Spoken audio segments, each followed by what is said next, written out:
Hey, Michigan Maniacs. This is a Michigan Maniac podcast, and I am your host, Adam Brewer. This is the reaction episode, Northwestern. So before we get into that, guys, let's go ahead and do the housekeeping. Guys, I'm on all social media, Instagram, YouTube, Twitter, all that stuff, Facebook fan page, everything that you can think of, more than likely I'm on it. It's under Maniacs Podcast or Michigan Maniac Podcast. However you can find me, we're all good to go. I share memes and posts and all sorts to interact with whoever. Guys, if you go to Apple Podcasts and leave a 5-star review, some people even leave it even if they hate it. Either way, I love it. It just gets this algorithm going, so I get put in front of more Michigan Maniacs, so this way this podcast can grow, because I am independent. I am not covered by any of the other major papers or apps like 24/7, Locked On, or Sports Illustrated, or any of that stuff. I'm not covered by any of that. So I'm 100% independent and need as much support as possible. So go out there, support your local maniacs, and let's just get to this. So we won, right? 33-7. Obvious rust in the first half. I mean, complete rust in the first half. Defense had one mental mistake. Outside of that, played perfect game, in my opinion. Fantastic play calling, fantastic effort. I wouldn't even call it a debacle, but the major grinding of the gears to get even moving was obviously on the offensive side. Awful play calling in the red zone in the first half. Fumbling in the red zone first half. Cade McNamara, it seems like he is playing himself out of the starting role. Here's the thing. I really want Cade McNamara to step up and start making the plays that we need him to make, so this way we can compete for a Big Ten title, right? We are one thing away from really making some effing noise in the Big Ten and nationally. The only thing that's going to hold us back is if Cade McNamara in this wide receiving core does not step up. If they can't find one wide receiver to make giant steps this season, and if Cade McNamara keeps leaving meat on the bone, I mean, that's going to be the most overused thing we say now in Michigan media, but meat on the bone. And perfect examples in the first quarter, I don't know if it was first quarter, first half though.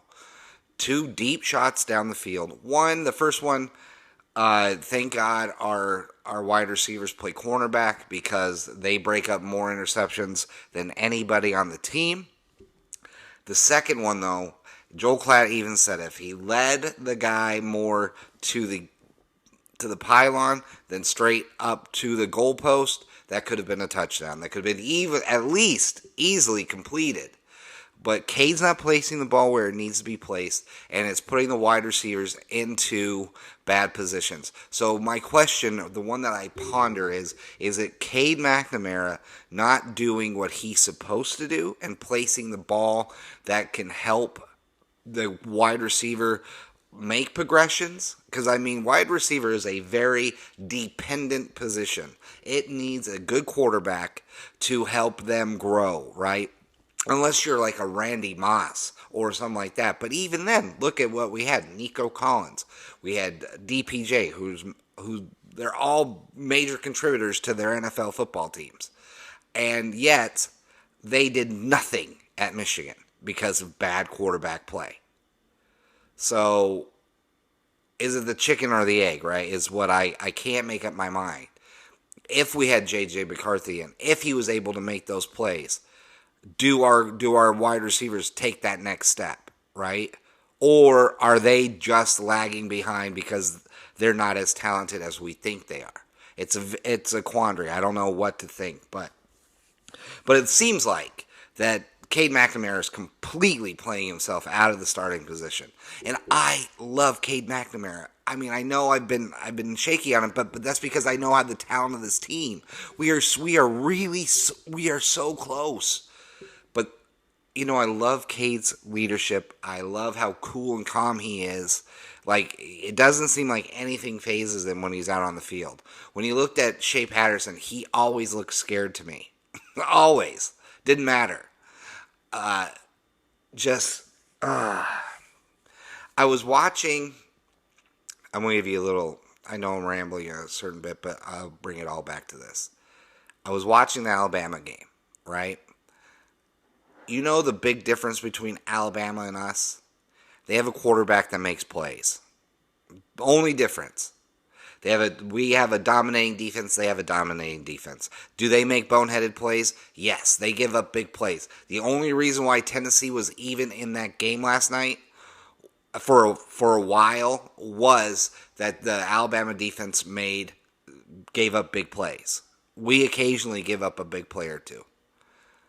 But when push came to shove and they needed to start separating themselves from a team that they should have dominated and then end up ultimately dominating, is that their quarterback made downfield passes and put them on the money. Put it only where the wide receiver could catch it, when the wide receiver is in stride. And that's how they separated themselves from teams that they should beat. And that's how they're going to win games against teams that are on their same level. Is the quarterback is going to have to make plays like that. Alabama has that quarterback. Now, do we? That's the only thing that's separating us from the Ohio States and the Alabamas of the country right now. Is quarterback play. And I don't know what to think. I'm still sticking with 2022 we win a national title just because I know J.J. McCarthy's going to be ready for 2022. This is Cade McNamara really needs to think about this. This is his only shot on major stages against major competition for him to step up and prove that he is a starting quarterback. So and I'm not saying it's fair because we're not giving him a lot to pass. But also, is it his fault why Josh Gaddis isn't calling plays downfield? Is he handcuffing his coordinator because he can't make the passes down the field necessary for Josh Gaddis to feel comfortable with him calling more passes down the field? This is Cade McNamara's only shot this season. And if he keeps playing like he did against Northwestern in that first half, is it any shock that we had, 3 passes in the whole second half of the game, I think it was? Because when you throw back-to-back deep shots and they both look like shit, I don't know, man. I think Cade's ruining a chance that he has. I know it's not fair. I know it's not. Because ultimately, that's what, his 7th start of his career? I get it. But, like I said, true freshman, Alabama. That's what, his 5th start of the season, 6th, 7th start of the season of his career, and the kid's dropping effing dimes. C.J. Stroud, I hate to say it, looking pretty good. But granted, since he started looking good, they haven't really played anybody either. Okay, that's what's the beauty about this round robin coming up, is that it's really going to expose who's good and who's bad in the Big Ten East. It really is. Because now we're going to start playing like opponents, like leveled, talented opponents in each other. Unless I don't know if we should be counting Penn State in that. Did you see that? Did you see that stinker?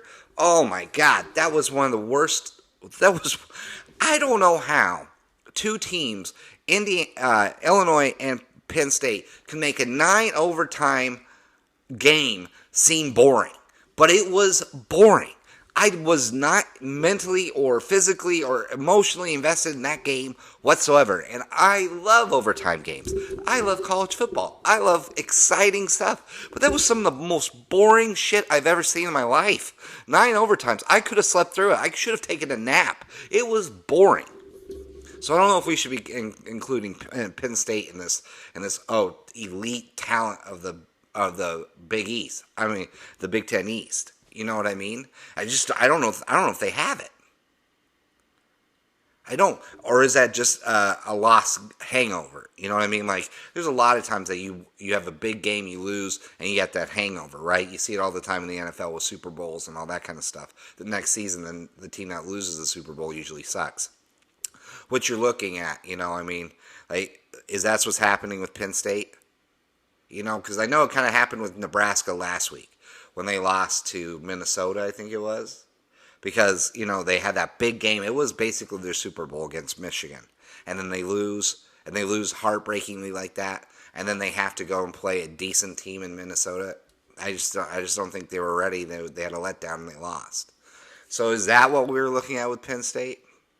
Either way, I know they're still going to be dangerous because it's going to be at home and it's going to be a whiteout and it's going to be all that. So you just can't not take them seriously. But I can't wait to see what Penn State does next week because that's when the round robin playoff essentially starts is next week. I guess this week. What do they do against Ohio State in the shoe, right? We'll see. If they're really contenders, they'll show up.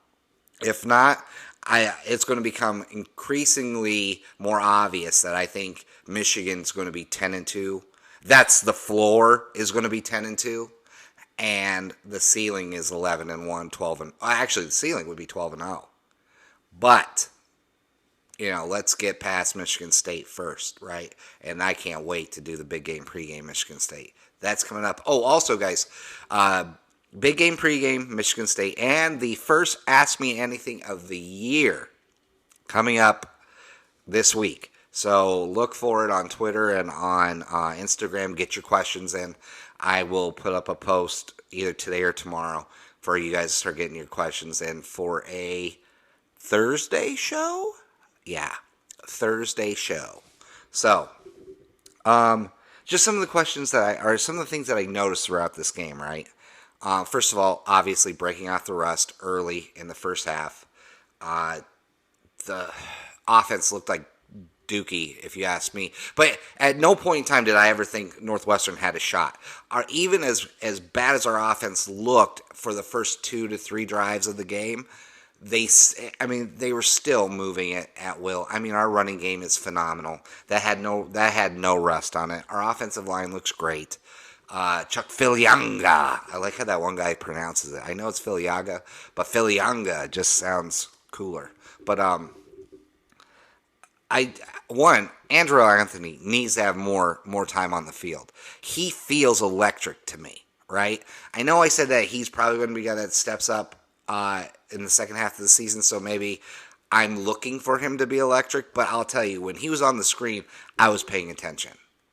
I really like him. I think it's going to be good. Hey, how about DJ Turner? Remember, maybe it's taken him a little bit longer to get warmed up, but that was one hell of a game by DJ Turner. They tried to expose him yesterday, and he played phenomenal. Probably the best interception of the season right now, or one of them.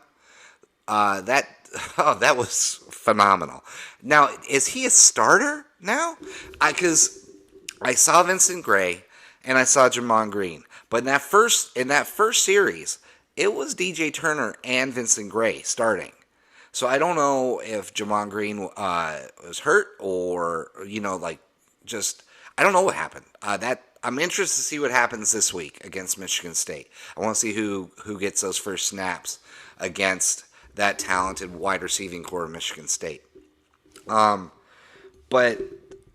okay, we covered Cade. I mean, DJ, I think, yeah, I love the way he played. Once again, I told you, I saw one 10-second clip of him in the preseason, and I was like, he's going to be a difference maker.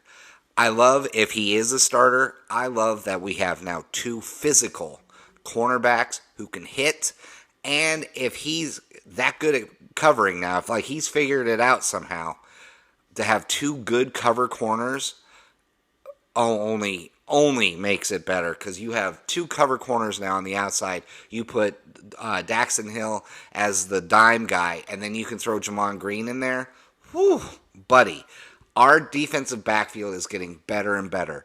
If that's a big if, DJ Turner, if that was for real, right? Like, if we see more performances from DJ Turner like we saw yesterday going forward, holy moly, our defense is getting better and better and better. Like, of course, they had one brain fart that whole game.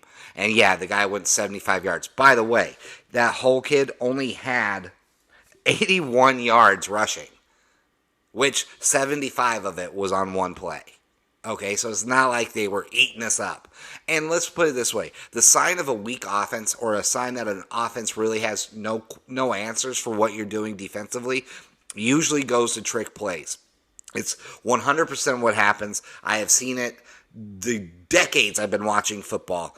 Every team that does not have an answer for your defense, or they know they're at a talent deficient level compared to who they're playing, will always go for trick plays. Always and forever. And not really trick plays, but just sucker plays, like screens. Screens are a sucker play. That is using a team's aggressiveness against it. That's why you don't see it happen a lot. And when you see it happening almost every other play, and it's to both sides of the field, they know that's the only thing they have, is to use your aggression against you, because they can't line up man-to-man and beat you. And that's fine. That's why screenplays exist, right? Is to help lesser teams have a chance against the better teams. I get it, and I'm fine with that. But when you start to see those kind of plays, you know that offense knows they can't beat you man-to-man. They can't just step to you and then let's see who's got the best shot. They have got to hope that you guys are being overly aggressive and they can take advantage of that. And then you saw that last week or 2 weeks ago against Nebraska. Nebraska threw every trick that they've ever had up their, even illegal formations. By the way, like, everybody's like, well, Nebraska made the Michigan defense look bad. Well, yeah, when you're conditioned to play against an offense that's supposed to be in a legal formation, and then all of a sudden you see something you've never seen before because it's an illegal formation, well, guess what? You're not going to know how to handle it, because you're like, is this really legal? Like, what the fuck's happening right now? Why is there 94 wide receivers in the backfield? And why is there only a center up at the line? I don't get what's happening. It's going to blow your mind a little bit, and you're going to miss an assignment because you don't know what the fuck you're looking at.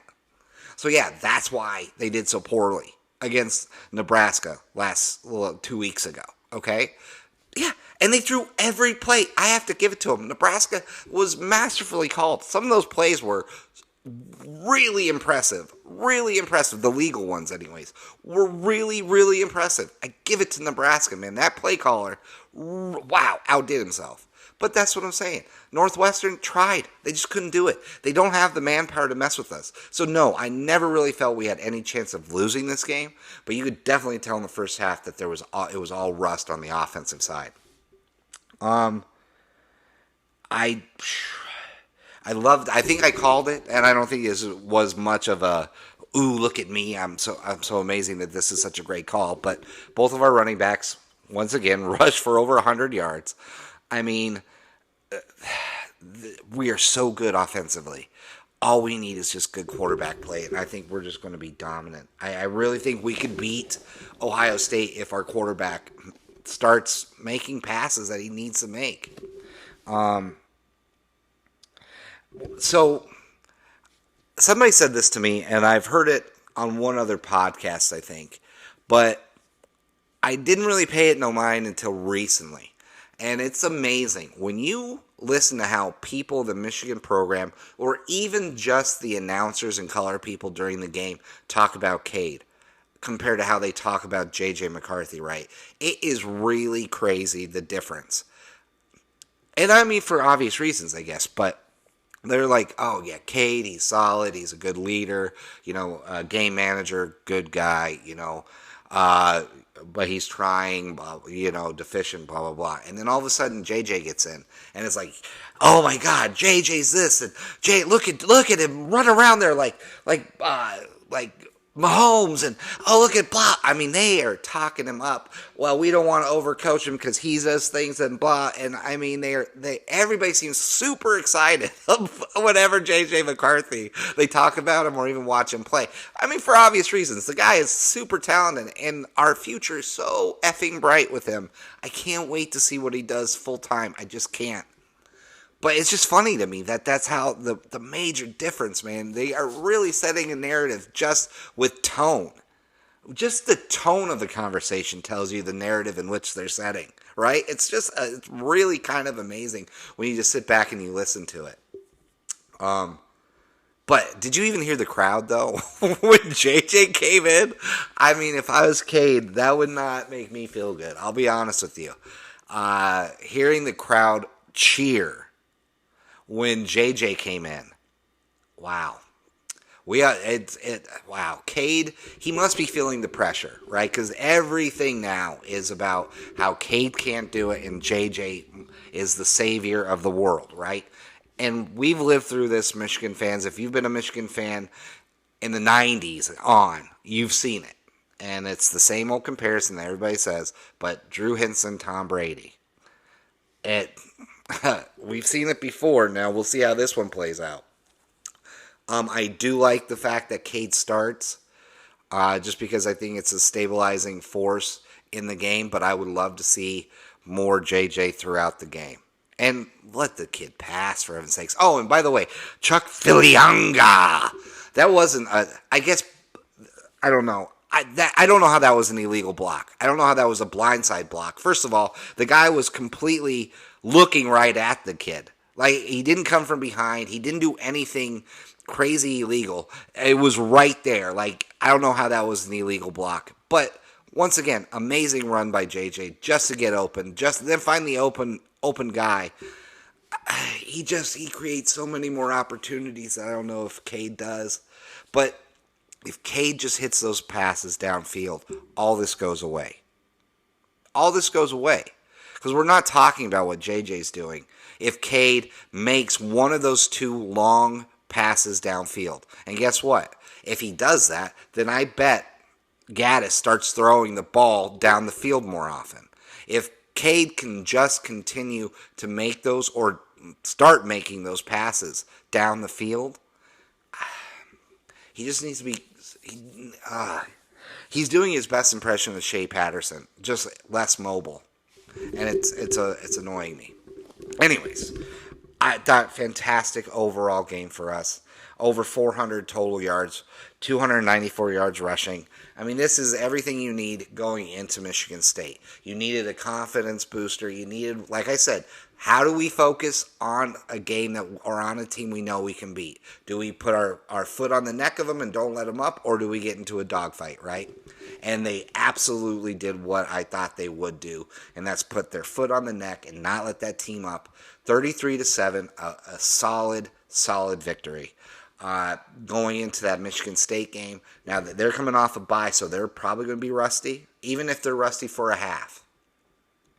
Don't know if that bodes well for them. I can't wait to see this game. This game is the game of the Harbaugh era, in my opinion. Right now, it's the game of the Harbaugh era because he cannot afford to lose to Michigan State. He cannot afford to go 0-2 to Mel Tucker. He can't afford to do that. He just can't. Not against Michigan State. Ohio State, yeah, fine. Ohio State's one of those teams that's in the upper echelon of teams that up until this point, up until this season, there's only been 3 teams, and that was Clemson and Ohio State and Alabama, of course. That was it. And then you'd have occasional people up there like a Georgia, LSU, Oklahoma, things like that. They'll hop up into that area, but the 3 mainstays in elite college football were only 3 at this time, and right now it seems like it's only 2. So losing to Ohio State, that just happens. Because when you go with Rich Rod, then Fred Flintstone, who taught Fred Flintstone how to coach? He's now 6-0, and he's done that with 3 different teams? Unbelievable. I can't believe it. I'm waiting for the monumental collapse, but still, Fred Flintstone, and then you give Harbaugh that. And then the alternate hires, they go sweater vest, Luke Fickell, toss him to the side 1 year, then go Urban Meyer. The top 10 legendary slime balls of all time, but also top level elite college football coach of all time. And then Ryan Day gets all the fruits of his labor, right? Come on. Two programs obviously being separated by just the awful hiring by Michigan and then the fantastic hiring, in my opinion. I hated Sweater Vest, but the guy got shit done. And Urban Meyer. That dude fucks, I tell you. He fucks in football and he fucks in real life. That dude popping b-holes everywhere that cat goes. So, big difference. But against Michigan State, unacceptable. Unacceptable. You don't go 3-4 in your 7 years against Michigan State. You just don't. It's unacceptable that we're even tied at this point with them. So this is the biggest game in Harbaugh's career, in my opinion. Biggest one. Because this one sets up everything. With how far Penn State's falling at this point, Michigan State and Michigan are the two teams that have the best shot at making a run at Ohio State and changing up the East participant in that Big Ten title game. Absolutely. So we'll see. This is a huge one this week. I can't wait to see what happens. I can't. There's a lot of things I want to cover in this week's big game pregame, but I can't wait. Is it me or have we had back-to-back weeks where the refs stink? That Filianga penalty, the crazy pass interference call against DJ. What was the other one I saw? There was one other one I can't remember. There were like 2 or 3 just ridiculous calls that I couldn't even. Oh, and then the numerous holding penalties that were never called. I mean, how many times did Aiden Hutchinson get held, or Josh Ross, or as Gus calls him, Josh Ross, get held in that game? Was it me? Because it looked like they were getting held all the time. I don't know. To me, we've had back-to-back games with just awful officiating. Also, can I say David Ajabo, wow. Like, he had 3 pass breakups in this game, but he is the absolute perfect compliment to Aiden Hutchinson. Aiden Hutchinson destroys offensive linemen, just picks them up and pushes them 8 yards into the backfield and pushes them right into the quarterback. And then you've got David Ajabo, who can do speed rush. He can drop into the backfield and cover guys. He can do everything that Hutchinson can't really do, and he can do the things that Hutchinson can do, just not as good yet, right? Oh, such a great compliment. I mean, I'm falling in love with this defense more and more and more. If we can just improve that passing game, I will 100% just mainline that Gatorade. I mean that Kool-Aid. I don't know. There's not much more to go over, right? Like, I really think we had a fantastic game. Knocked off the rust in the first. We have some things that we need to get better on, but most of the things that we needed to work on seemed like they worked on. The defensive backfield to me looked better this game than they have all season long, and then they were tested the most that they had been all season long, right? I mean, how many times did they try to expose DJ Turner? Looked fantastic. You know? I don't know. I'm feeling incredibly confident going into this Michigan State game.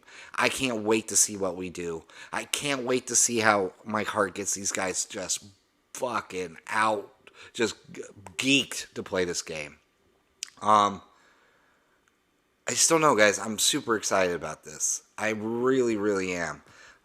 Geez, I don't know what else to go over because if I want to save it for the big game pregame. If we can just, in my opinion, improve two things going forward, right?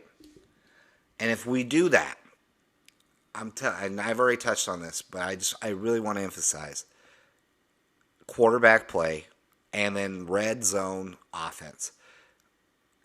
Those are the only two things that I had mentioned about in the good, the bad, and the ugly. And the ugly's still there. That red zone play calling is atrocious. It stinks out loud. So if we can just improve that, God, we might be unstoppable. This defense is looking fantastic.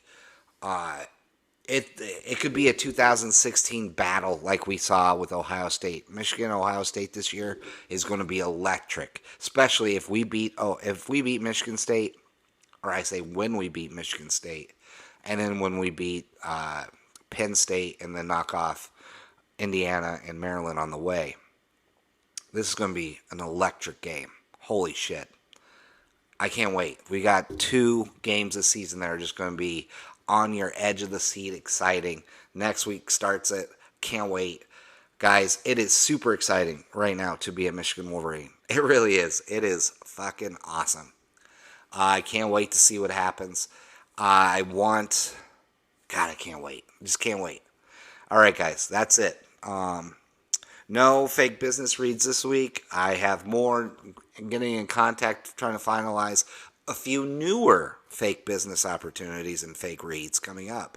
So I'm going to try and get everything set up and unveil them during the big game pregame this next week because big stuff is happening in our future, and so is fake business, baby. Good fake business, good future. Everything we're doing is a positive and on the way. So, guys, it is great to be a Michigan Wolverine.